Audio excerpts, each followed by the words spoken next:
네, 안녕하세요. 일본이 이제 군사 강국이 될 때 한국의 방산에 어떤 영향을 미칠 것인가 그 문제를 좀 심도 있게 좀 하고 있습니다. 이 문제를 왜 이렇게 깊게 파고드냐면 이 무기 수출은 군사 지정학 게임의 핵심 수단입니다. 그러면 일본이 이 군사 지정학 게임의 수단을 넓혀가서 영향력이 점점 더 커지면 과연 결정적 계기에 북한 자유화를 일본이 지지할 것인가? 만약에 일본이 무기 수출 메인 플레이어가 돼서 한국의 지위를 갉아먹는다면 한국이 조만간에 세계 2위 됩니다. 조금 이따 말씀드리겠습니다. 그럼 한국은 굉장히 불리한 일입니다. 그 점에서 제가 무슨 반일은 아니지만 일본의 여러 가지 이제까지 행적을 보면 한국의 결정적 계기에 그 한국이 그 북한 자유화에 깊게 관계하게 되고 그렇게 나갈 때 과연 일본이 거기에 100% 협조할 수 있을까? 선선히 협조할까? 여기 제가 퀘스천 마크가 있거든요. 그래서 저는 일본이 군사 강국화되는 것은 100번 찬성하지만 일본의 무기 수출이 강화돼서 일본이 군사 지정학 게임의 그 영향력이 늘어나는 것은 제가 반대하는 입장이거든요. 그래서 좀 냉정한 마음에서 좀 굉장히 자세하게 살펴보는 겁니다. 그러니까 이제 뭐 지금 한강에 리짜이밍 저렇게 설치는데 무슨 무기 얘기나 하고 있냐. 예. 좀 용서해 주시기 바랍니다. 이게 언론에서 얘기를 잘 안 하는데요. 통계를 읽을 줄 몰라서 그래요. 스웨덴의 시프리 국제평화연구소인가? 거기에 통계는 5년 뭐 그 이상으로 넓게 봐요. 그래가지고 한국처럼 신규 주문이 막 치고 올라올 때는 이게 통계에 반영이 안 돼요. 그리고 또 거기에 신규 주문이라고 하는 거는 거기는 또 프레임워크 기준으로 해요. 그래서 프레임워크, 조금 이따 프레임워크가 뭔지 말씀드릴게요. 프레임워크 기준으로 보면 한국이 막 세계 2위로 나타나. 그러면은 또 프레임워크는 이거는 그 여러 개의 주문, 이번에도 폴란드 때도 봤지만 뭐 2차 계약, 3차 계약이 이어지잖아요. 그렇게 계약이 이어질 때 그건 옵션 비슷한 거여서 될 수도 있고 안 될 수도 있는데 그거를 여러 개로 나눠진 주문을 처음에 프레임워크로 짜가지고 이렇게 할 때 그걸 한꺼번에 잡아버리면 또 순위가 한 번에 왕창 올라가죠. 그래서 제일 좋은 거는 주문 기준이에요.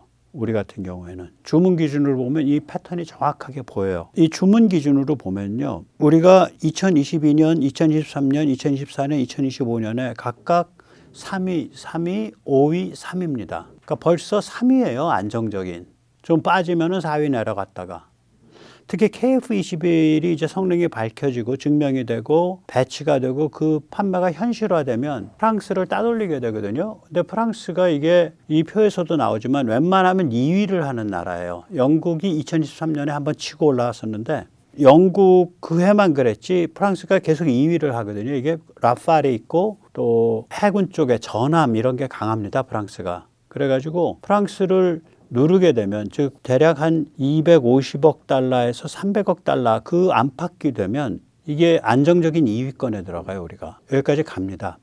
그래서 더 거듭 말씀드리지만 주문액과 수출액이 달라요. 또 수출은 또 통관 기준이에요. 그러니까 계약액 혹은 주문액, 계약액이라고 보통 이렇게 언론에 나거든요. 계약액 혹은 주문액으로 봐야 되고요. 그래야 추세가 제일 정확하고 냉정하게 잡힙니다. 왜냐하면 프레임워크로 잡아놨다고 하더라도 2차 계약, 3차 계약이 미뤄지거나 또는 실행이 안 될 수가 있으니까 그 옵션으로 걸려 있는 거니까. 여기서 이제 2025년에 미국이 1,042억 달러로 나타나고 있는데 이거는 FMS만 그 잡힌 거라서 그렇습니다. 그러니까 무기 거래는 FMS 트레이드하고 커머셜 트레이드하고 두 개가 있습니다. 상업 거래와 FMS 거래. FMS 거래는 이제 정식 명칭은 대외 군사 판매 거래라고 하는데 보통 그냥 정부 보증 거래죠. 정부가 중간에 끼어가지고 미국 정부가 가장 좋은 가격으로 가장 좋은 조건으로 이런 거래를 보증해 주는 그런 체제죠.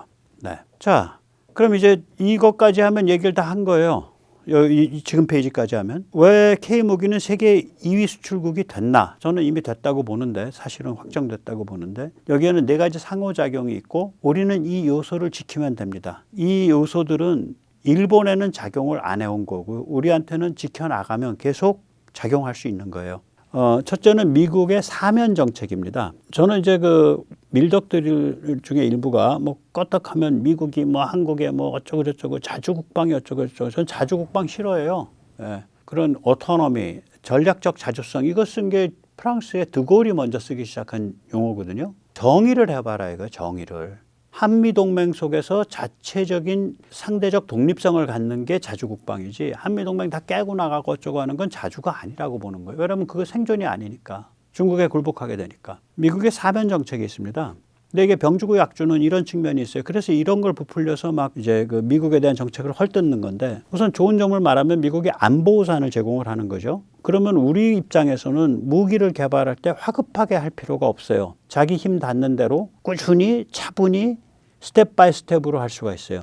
두 번째는 뭐냐면 미국이 주한미군에도 무기 수준을 제한합니다. 주한미군 F-35 운영 안 하잖아요. 주한미군에 요즘에 올해 들어서 바뀌고 있죠. 작년 말 올해. 요즘에야 그렇지 옛날에는 구덕돌이 M270 다연장 발사대를 갖다 놨어요. 거기서는 500km 나가는 프리즘도 못 쏴요. 신형 M270은 쏘는데 구덕돌이 못 쏴요. 근데 요즘에야 이걸 하이마스로 바꾸고 있다고요. 그리고 우리도 뭐 미사일에 대해서도 뭐 제어를 했고 여러 가지 제어를 해왔잖아. 그러니까 우리가 전쟁을 겪고 아슬아슬하게 살아온 우리 입장에서는 야, 미국이 저러다 우리를 게임의 카드로 쓰지 않을까라고 걱정을 했고, 그 걱정이 정말로 굉장히 현실적이 됐던 게 언제냐면 닉슨 때예요. 막 미국이랑 중국이 가까워져 가고 일본이 중국이랑 저기 하루아침에 국교를 맺고 이런 상황이 막 펼쳐지거든요. 그리고 이제 그 오펙의 힘은 강해지고, 그러니까 중동 오일 파워는 강해지고 막 난세가 닥치는 상황이에요. 71년, 72년이. 거기서 이제 유신의 그 선언문을 보면, 취지문을 보면 가장 중요한 핵심적 명제가 뭐냐면 강대국이 약소국을 거래 대상으로 삼는 그런 시대가 올 수가 있다라는 것이 핵심적 문제의식이에요. 유신을 할 때. 그러니까 우리한테는 항상 미국이 우리를 강대국 사이에 군사지정학 게임을 펼칠 때 거래 대상으로 삼지 않을까라는 그런 우려가 있었던 거예요. 그러니까 이게 이제 자주국방 의지를 더욱더 강하게 만들죠. 거기다가 또 세계 전체에서요, 두 나라 사이에 미국이 연합군을 형성하고 있는 게 한국이 유일합니다. 미국의 컴바인드 포시스라 그러거든요. 그 컴바인드라는 게 그 의미가 커요. 그 연합군이에요. 그러니까 전작권을 뭐 회수인지 환수인지 뭐 마음대로 부르는데 그런 짓을 하게 되면 뭐가 발생하게 되냐면 연합군 체제가 없어져요. 그러니까 전작권이라고 쓰고 전작권 가지고 온다고 써놓고서 그거를 한미연합사 해체라고 부르면 돼요. 해체 혹은 해체 수준의 약화. 그 국민들한테 한미연합사를 해체하거나 해체 수준까지 약화시키는 게 안보에 도움됩니까? 라고 물으면 돼요. 전작권 해소하는 게 우리의 자주성을 키우는 게 아닙니까? 이러면 또 국민들이 혹한다고. 이런 건 국힘에서 좀 알아서 해야지. 그래서 지금이 이제 세계 유일의 양자연합군 체제의 고강도 융합의 그런 케이스거든요. 그러니까 한국군이 미군을 보면서 굉장히 많이 배운다고요. 미군 체제, 미군 사상에 대해서 전 세계에서 가장 깊게 이해하고 있는 게 한국군이에요. 그리고 미국이 누가 뭐라 그래도 관대하고 공정한 기술 제공을 해온 셈이거든요. 관대하고 공정하게 돼야잖아, 걔들이. 기본 게임이. 특히 최근에는 이제 여기가 긴장이 높아져 가니까 한국한테 금단의 기술을 막 풀어주고 있죠. 그 하나가 이제 공격원잠, 또 하나가 엊그저께 결정된 광역전자전기. 그거 무서운 기술이거든요. 광역전자전기를 국산화하는데 미국의 광역전자전기 최신 2024년 8월에 미군이 납품받기 시작해서 지금까지 5대 납품받았고 앞으로 추가해갖고 전체가 10대밖에 납품받지 않는 그런 특수한 비행기예요. 그거를 우리는 그거 운영하면 최소한 3대, 4대는 운영할 거예요. 그러니까 미국의 10분의 4는 운영하는 거예요. 그러니까 어마무시한 얘기죠. 그거를 구축해준 EA-37B 컴파스콜, 그걸 구축해준 L3 해리스가 한국의 주도적인 사업자로 참여하게 했다는 얘기는 그거랑 같이 작업을 하는 LIG 넥스원이 그 기술을 흡수한다는 얘기예요. 그럼 그 기술은 광역전자전기 자체는 어디에 수출도 못하는 물건이고 한국군이 4대밖에 못하지만 그 똑같은 기술이 결국 뭐 어디로 옮겨지게 되냐면 축소해가지고 에스코트 전자전기에도 들어가고요. 축소해서 무슨 뭐 고급 공중 드론에도 들어가고요. 또 축소해서 혹은 변형해가지고 지상무기나 해상무기에도 들어가요. 그게. 그러니까 이쪽을 터줬다는 거는 어마무시한 얘기입니다. 그리고 이제 우리가 이제 이렇게 괴물과 같은 세계 2위로 올라서는 K무기를 만들어내게 된 또 다른 요소는 뭐냐면 절박한 상황과 전 국민의 자주국방 의지죠. BTS도 군대 가야지 뭐 이런 식이 아니에요. 이게 일본에는 이런 게 없어요. 아까 미국의 사면 정책도 일본에는 이런 식으로 작동을 안 했다고요. 그다음에 세 번째는 뭐냐면 우남 이승만에서 박근혜 대통령까지 정치 리더십입니다. 그럼 몇 년이야? 1948년부터 건국때부터만 계산을 해도 2016년까지니까 뭐한 52년에다가 16년이니까 68년을 그런 틈으로 했단 말이에요. 그 DJ도요. 여러 가지 문제가 많지만 그 사람 야가서, 캐서가 아니라 야가서 이거는 안 어겼다고. 노무현은 더 말할 것도 없고. 이거를 대통령으로서 이 군의 강화를 어긴 처음 대통령은 누구냐? 문재인입니다. 대항해군 항모라는 게 뭐 밀덕들은 거기에 박수치고 감격했는지 몰라도 그거 항모 한 서너 개 잘못 만들면요. 대한민국 국방 예산 다 날아가고 대한민국 군이 빈사 상태 되고요. 그렇게 만들어 놓은 항모는 한반도 인근을 떠다니는 5천 명 실은 관짝이 돼요. 말이 안 되는 거지. 그래서 윤석열 대통령이 들어왔을 때 제일 먼저 날린 게 그 해군 쪽 인맥이잖아요. 처음에 들어오자마자. 그다음에 리짜이밍은 핵심 프로젝트 뒷다리 잡기를 계속 자행할 가능성이 있어요. 제가 그때 몇 가지 프로젝트는 참 걱정된다라고 말씀드렸잖아요. 특히 중국을 아주 기분 나쁘게 하거나 중국을 정조준할 수 있는 프로젝트들을 이렇게 뒷다리 잡을 수가 있어요.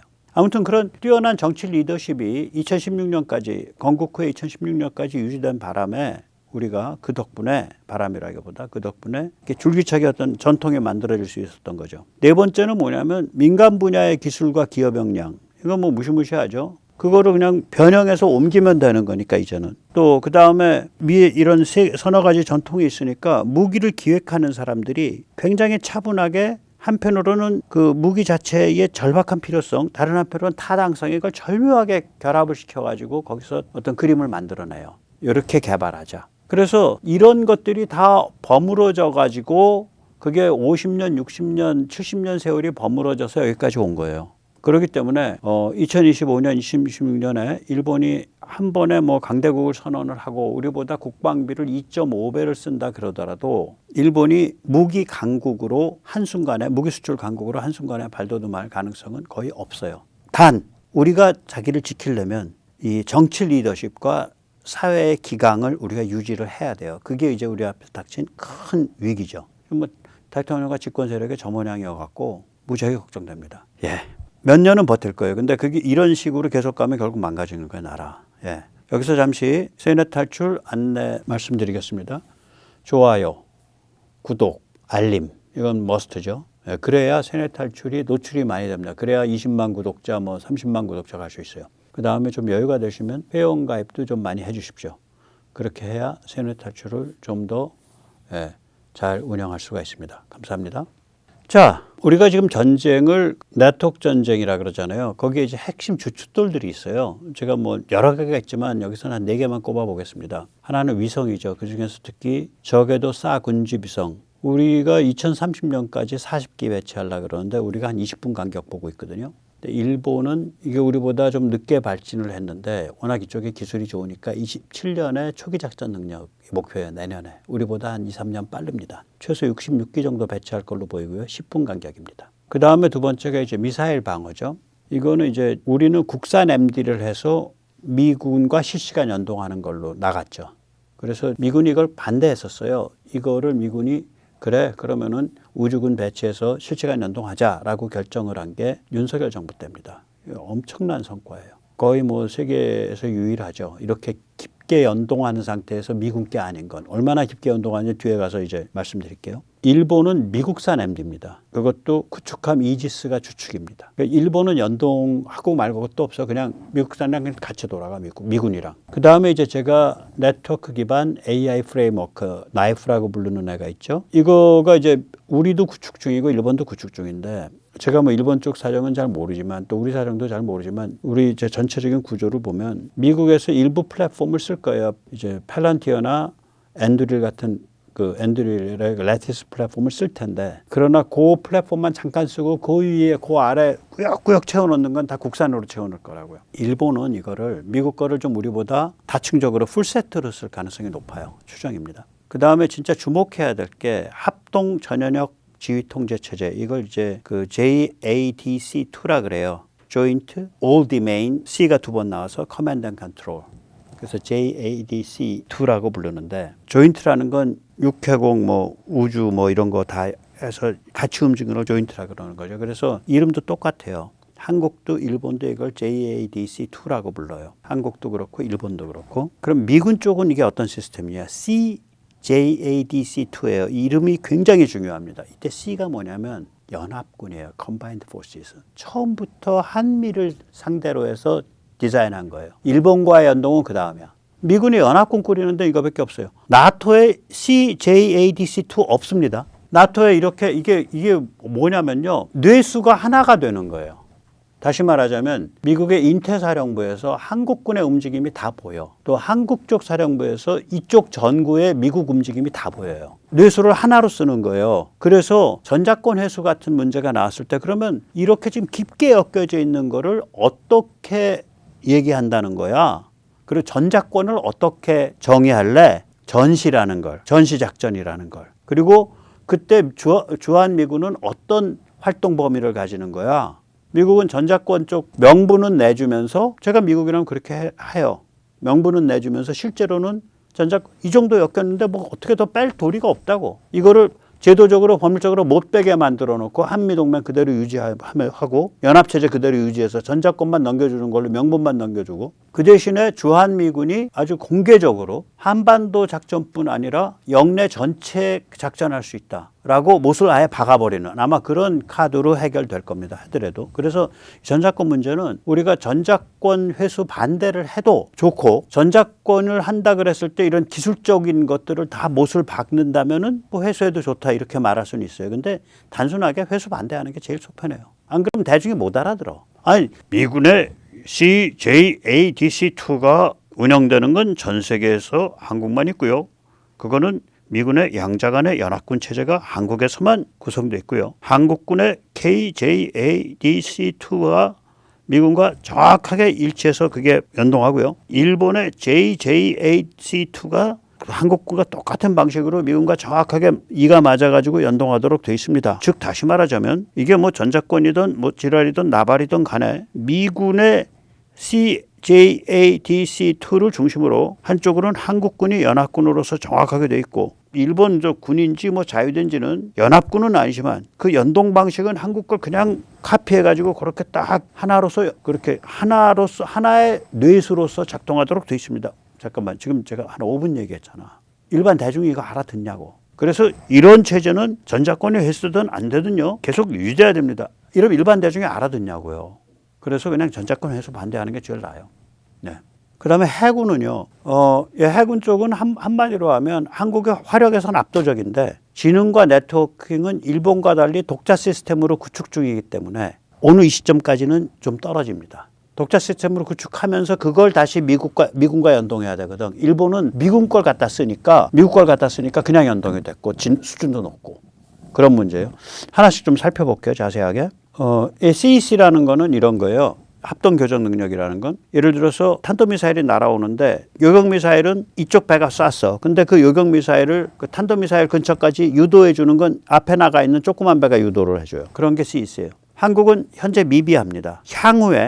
향후에 구축함 쪽의 전투지휘 체계가 이제 완전히 그게 성장을 해갖고 이지스를 록히드 마틴의 이지스를 몰아내고 나면은 이걸 구축하는 게 훨씬 원활해져요. 일본은 갖춰져 있어요. 왜냐하면 미국산 이지스를 풀 패키지로 쓰거든. 일본은. 한국은 반쪽만 써요. 조금 이따 설명드릴게요. 그러니까 일본은 저절로 갖춰져요.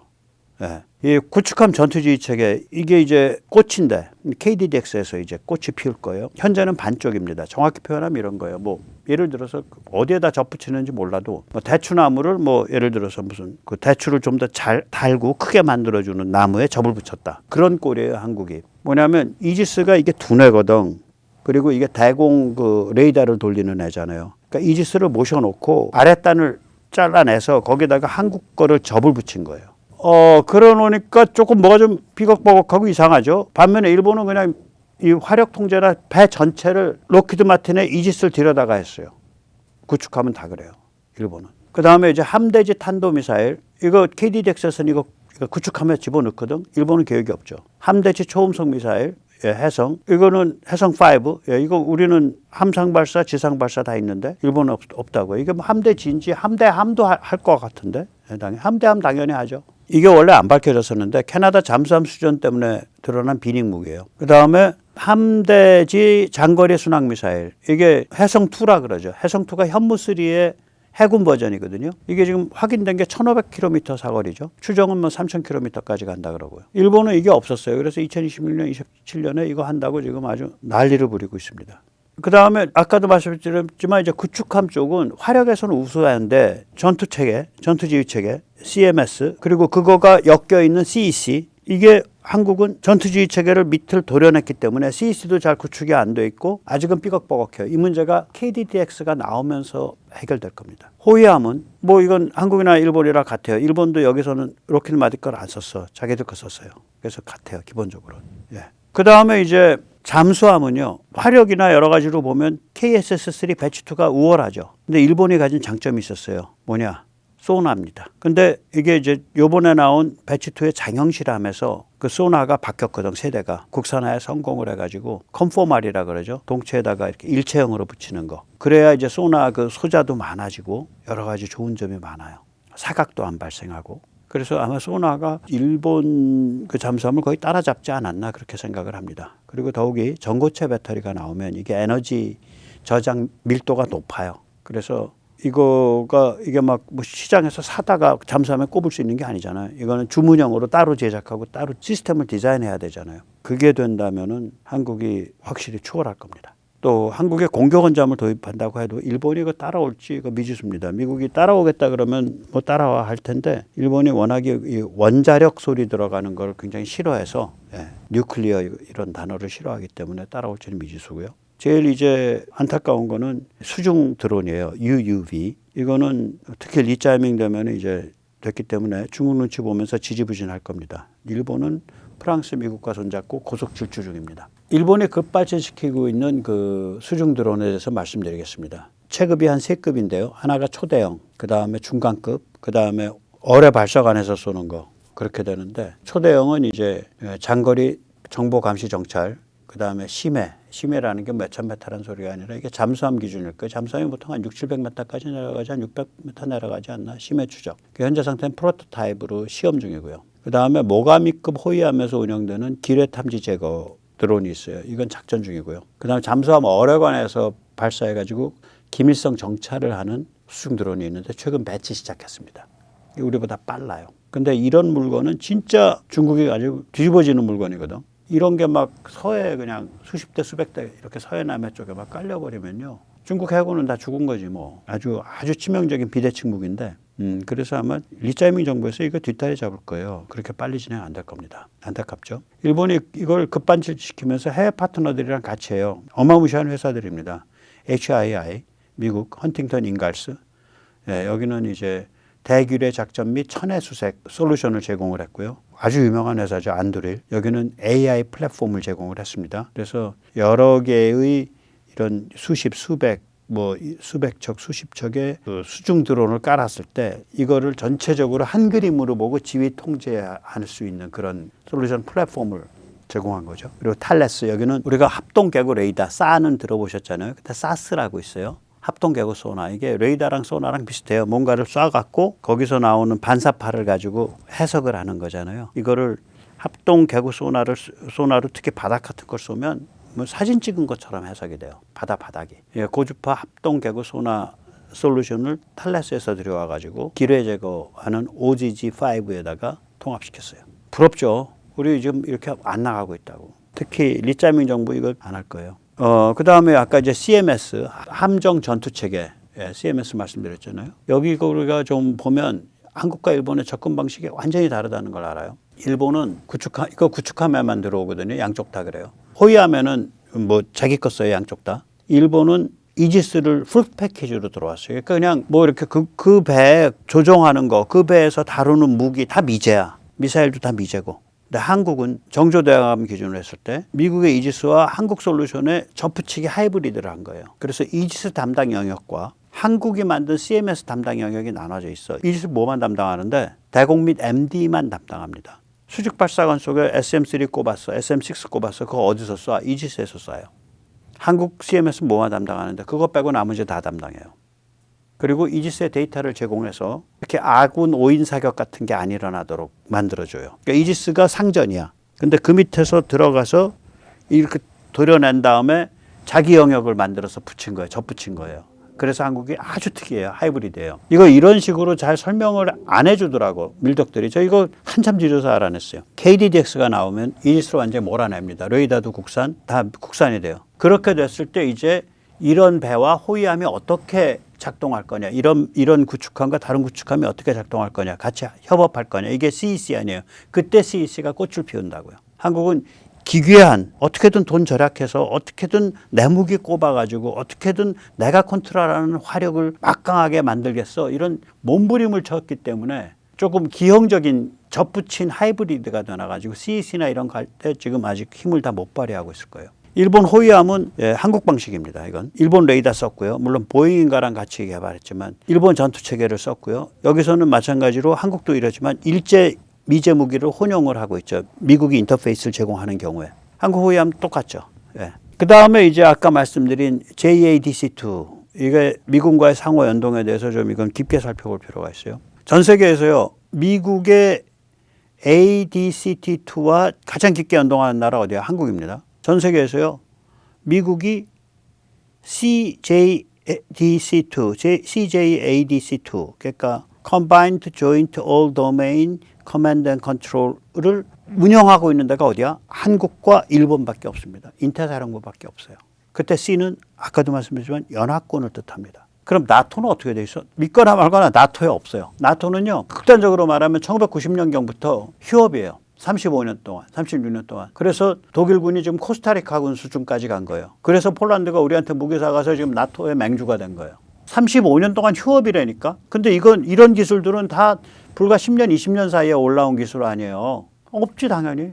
야, 그럼 거기는 어떻게, 국가 간에 어떻게 연동한대? 뭐 적당히 그냥 느슨하게 통신해서 연동해요. 아까도 말씀드렸지만요, 한국, 일본은 미군 CJADC2, 그때 C는 인태사령부의 연합군 체제를 뜻해요. Combined Forces를 뜻해요. 그거 안에서 하나의 뇌를 구성하고 있어요. 실제로는 CJADC2에 가면 그 안에서 딱 보면 한국군, 일본군이 같이 보이는 거예요, 이제는. 실시간으로. 또 한국군 쪽에서도 자기한테 필요한 영역은 실시간으로 같이 보고 있는 거예요. 무시무시한 체제가 만들어져 있어요. 이게 이제 점점 더 발전하고 있죠. 자, 이런 상태에서 한국이 아까 함정 체계도 그렇고 자꾸 밑에 단을 한국은 자기 거를 만들어 가잖아요. 비용도 절약되고 거기에 자기 무기도 붙일 수 있고. 그러니까 한국이 하려는 이 방법은 힘들어요. 장기적으로는 비용이 낮아지고 각급 함정이 됐든 뭐가 됐든 간에 전부 이 방식을 우리가 하니까 그걸 축소 적용하면 바로바로 되잖아. 그게 쉬워요. 앞에서 어려운 수업료를 많이 겪었기 때문에. 그다음에 여러 무기를 통합하기가 쉽고. 반면에 일본은 MD와 구축함 전투체계에서 보듯이 웬만하면 미국 솔루션을 그냥 패키지로 사다가 쓰고 있는 거예요. 그래서 좀 더 통합이 쉽고 좀 더 발이 빨라요. 그리고 좀 더 돈을 많이 써야 되고. 아까도 말씀드렸지만 나토 유럽 군대는 미군과 또는 자기들끼리 서로 느슨하게 그냥 연동하고 있을 뿐이에요. 이 까닭에 프랑스와 이탈리아가 의외로 독자적 방공체계와 전투체계를 갖추고 있어요. 함정용. 프랑스는 그걸 방공체계 쪽을 팜스라고 부르고요. 예. 그 다음에 자기 또 방어하는 거 세티스라고 부릅니다. 이탈리아는 방공체계 쪽을 사독4라고 부르고요. 자기 방어하는 거 그걸 SAMESD라고 불러요. 그런데 그게 유럽이니까 쓸만하다지 한국에 갖다 놓으면 글쎄 품질이 되려나요? 또 한국이 원하는 식으로 발빠르게 진화할까요? 그때 한국은 리짜이밍과 더블땅 그리고 종중을 극복한 한국을 뜻합니다. 지금 그러니까 우리가 미군과 어느 정도 깊게 연결돼 있다. 그리고 일본은 또 미군과 어떻게 연결돼 있다. 이거를 우리가 잘 이해를 해야 돼요. 여러분 이 속에서 국제 지정학이 보이고 우리 무기의 포지셔닝이 보이고 우리 무기가 가지고 있는 장점이 보이는 거예요. 그리고 이 속에서 리짜이밍과 더블땅 이 종중이나 친중 성향 애들이 계속 이렇게 정권 잡고 있으면 나라가 좀 이상해지겠는데 또 거꾸로 말하면 이 위치 때문이라도 리짜이밍과 더블땅에 견딜 수 없는 압력을 받고 있어요. 쟤들이. 김밥이 옆구리가 터진다고. 그 옆구리 터진 구멍의 이름이 리짜이밍 더블땅이 될 거예요. 그 다음에 이제 공군은요. 공군도 보고 있으면 한국은 세 개의 요구사항을 조합했어요. 일본은 전혀 엉뚱한 갈라파고스로 처박혔어요. 자, 그 세 개의 요구사항이 뭐냐. 한미 동맹이 같이 힘을 합쳤을 때 시너지가 더 나냐. 우리 쪽이 국산 전투기 개발한 게 미국산 전투기 혹은 주한미군의 전투기, 주한미군의 공군력과 이게 손뼉을 맞췄을 때 잘 맞냐. 그런 전투기가 뭐야. 그게 1번이에요. 2번은 그게 우리 거니까 거기에 무기도 달고 뭐 에스코트 전자전기도 꾸며보고 뭐 멈티도 해보고 이 독자 플랫폼의 자유가 있잖아요. 또 거기에 필요한 그런 무기도 개발해보고. 세 번째는 뭐냐. 그냥 해보는데 돈 갖다 퍼 질르는 게 아니라 그 하나하나가 성능과 경제성이 있는 것. 이 셋을 어떻게 다 만족시킬 거냐 그 지점을 찾아내는 거예요. 그 소프트 스팟을. KF-21은요. 미국과의 동맹관계 속에서 미국산 전투기를 절묘하게 보완하는 포지셔닝이에요. 그래서 KF-21이 F-35보다 낫습니다. 낫죠. 어떨 때 낫냐? KF-21 대신에 KF-21이 쓸 수 있는 자리를 F-35 갖다가 쓰면은 잘 안 맞는 자리들이 있다고요. 말하자면 포르쉐 끌고서 람보르기니 끌고 무슨 청량리 시장에 지금 청과 사러 갈 겁니까? 뭐 그런 얘기 하잖아. 가락시장에 갈 겁니까? 뭐 이런 거지. 예. 그러니까 KF-21이 맞는 자리에는 F-35가 안 맞는 거예요. 거꾸로 말하면. 근데 예를 들어서 적대적인 전쟁 중인 그 적대적인 영공에 깊게 침투해서 뭔가를 해야 된다. 그런 건 F-35죠. 또 좋고. 그런데 이제 KF-11을 그러면 1차적으로 노리는 데는 뭐냐. F-15EX하고 F-16V입니다. F-15EX는요. 독특한 장점은 있지만 상당히 많은 성격의 그 문맥에서 보면 비싸고 유지 운영비 많이 들고 덩치가 크니까 레이더도 그리고 그게 4세대, 4.5세대니까 레이더 노출이 심하고 형상이 그러니까 F-16B 비슷하고 거기다 얘는 항속거리가 짧고 체급이 낮아요. 그리고 생산량이 제한돼 있어. 로키드 마틴이 지금 F-35 만들어 다니라고 바빠서. 그래서 우리가 뭔가 포지셔닝이 나오는 거예요. KF-11이. 반면에 일본은 어떤 식으로 접근했냐. F-15J 그렇게 뭐 J향으로 일본은 뭐 J자 붙이고 이러면요. 엄청나게 뜯어고쳐요. 그렇게 고집 부렸을 일이 아니다. 얼마나 자기 방식대로 한다고 고집 부렸으면은 그 당시에 벌써 그게 한 40년 전 얘기인데 그 당시에 허접한 그 자기 방어 전자전 체계 또 안 쓸게요 하고 도리도리 고개 젓고 자기 거 만들어서 붙이고 그런 거 한 번씩 만들어 붙이면 안에 전기 배선이나 뭐 어떤 그런 게 부품 붙이는 위치라든지 이런 게 다 바뀔 거 아니야. 하마터면 갈라파고스 갈 뻔했다니까요. 그거 다시 다 뜯어내고 다시 미제로 바꿨어요. 그리고 그래도 아직도 일본향 그 흔적이 많이 남아 있어서 요번에 F-15EX 이포스급으로 업그레이드하면서 돈 무지하게 써요. 한국보다 훨씬 많이 써요. F2는요. 요즘 돈으로 환산하면 대당 3억 달러짜리입니다. 그리고 꼼짝도 못해 뭐 90대도 안 운영하고 있는 걸 어떻게 업그레이드 하냐고. 몸체부터 다 다른데. 거기다 지금 일본은 어떤 상태냐. 제가 말씀드렸잖아요. 사우디가 그러니까 나라가 크다 보니까 F-16 안 써요. 사우디는 주축이 F-15예요. 그리고 또 항속이 긴 유로파이터 같은 거예요. 항속 짧은 건 못 써, 사우디는. 그러니까 항속이 긴 그러면 일본도 사우디보다 작은 나라가 아니잖아요. 거기 쭉 바게트빵처럼 펼쳐져 있잖아요. 그러면 일본이 항속이 길어야 돼. 일단 일본에서는 4.5세대가. F2가 점점 주저앉고 있다면. 그 항속이 긴 4.5세대 찾으면 답이 없는 거야. 그런 애가 없어요. F-15EX 빼고는. 근데 F-15EX는 F-15EX로만 다 도배할 수가 없잖아. 그래서 일본이야말로 KF-21 같은 게 필요한 나라였어요. JF-21. 근데 그런 쪽으로는 안 갔잖아. 우린 첨단할 거예요. 그래서 GCAP로 갔다가 지금 그거 진척 없는 바람에 지금 소 닭 보듯이 보고 있는 거예요. 일본에 또 다른 증상이 있어요. 우리는 MQ-9 정찰형을 산 적이 없죠. 우리는 글로벌 호크 정찰을 했지 MQ-9은 정찰형을 산 적이 없어요. 근데 MQ-9 정찰형 중에 바다에 특화된 게 있어요. MQ-9B인가 뭐 그래요. 일본이 그 33대를 갖추려고 그러고 있거든요. 우리는 MQ-9을 산 적이 없는데도 MQ-9과 동급 혹은 그거보다 기체 성능이 좀 더 위급인 무아브를 만들었다고. 근데 일본은 33대나 그런 비행기를 한가 필요하다는 자들이 전부 다 MQ-9B를 산다는 거야. 자기들이 안 만들어. 굉장히 이상하죠? 저는 이거 중국 눈치 봤다고 봐요. 왜냐하면 자기들이 만드는 순간 무장을 할 수 있게 돼요. 중국 입장에선 어느 게 정찰기고 어느 게 무장기인지 몰라. MQ-9B 같은 게 무장을 하면요. 무시무시합니다. 그 일대에 바다에 떠 있는 비행기가 싹 없어져.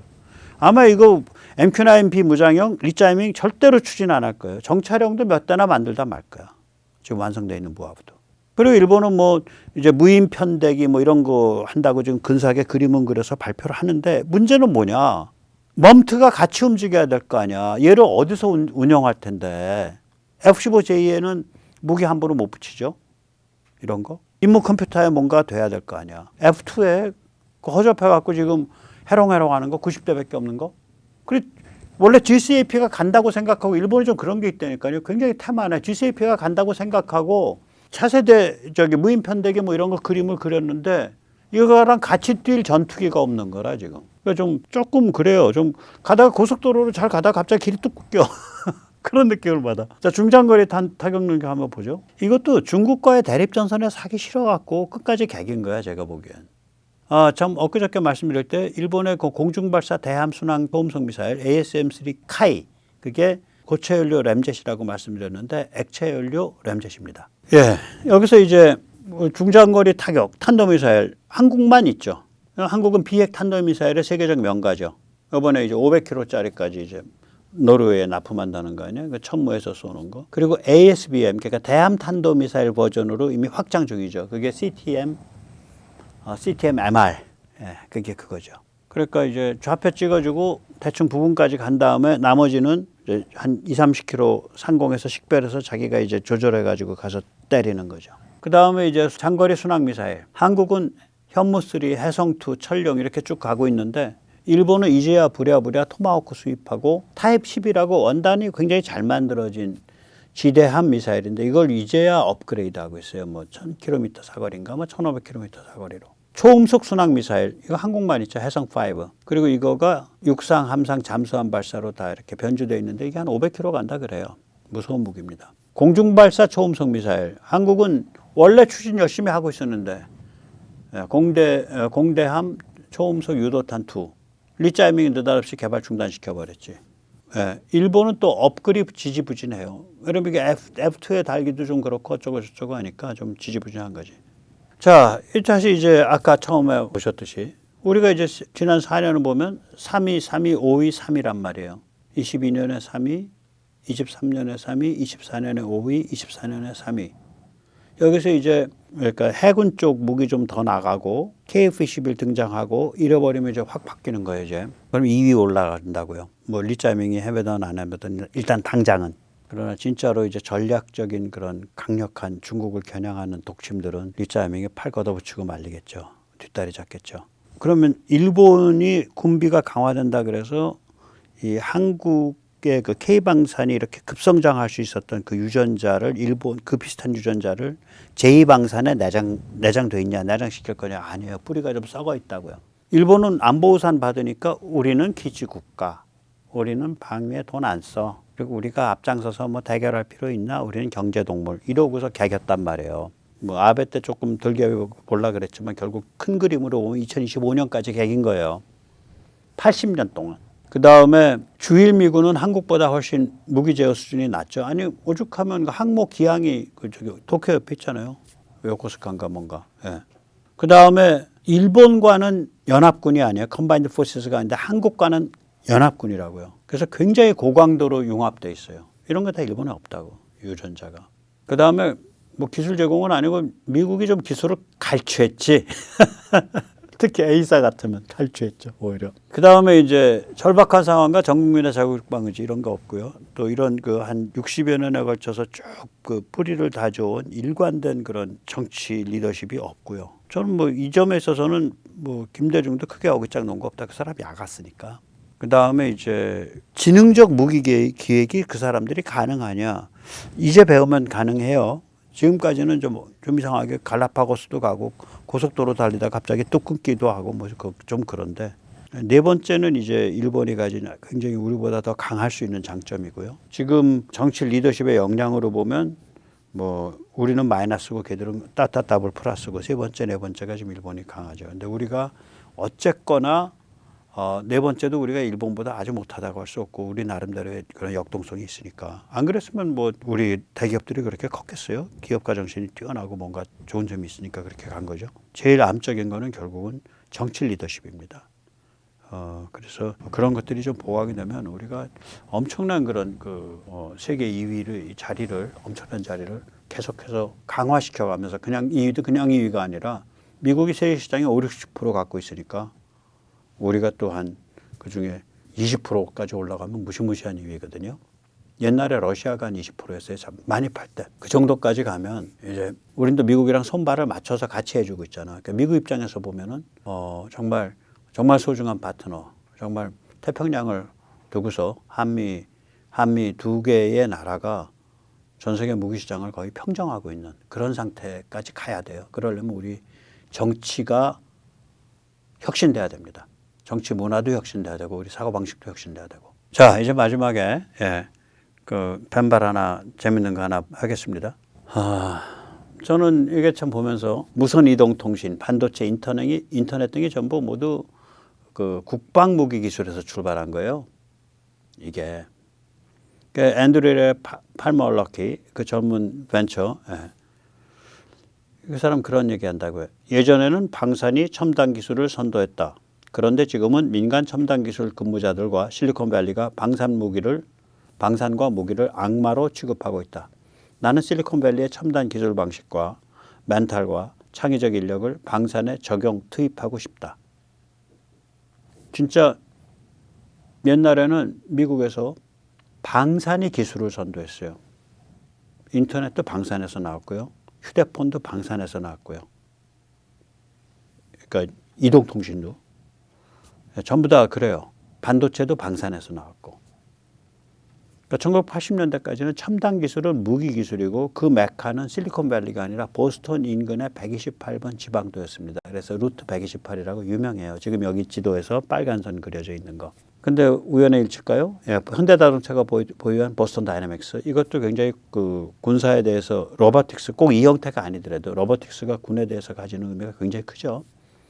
이 보스턴 다이내믹스도 128번 지방도입니다. 저기 노란 걸로 딱 찍혀져 있는 거. 예, 그래서 좋은 조짐이죠. 그래서 우리 앞으로는 우리 민간 기업 또 우리 국민들 이게 힘을 똘똘 뭉쳐가지고 이 종중 이 썩은 정치적 족쇄를 끊어내야 됩니다. 그날까지 또 열심히 한번 또 해봐야죠. 네, 오늘 여기까지 모시겠습니다. 감사합니다.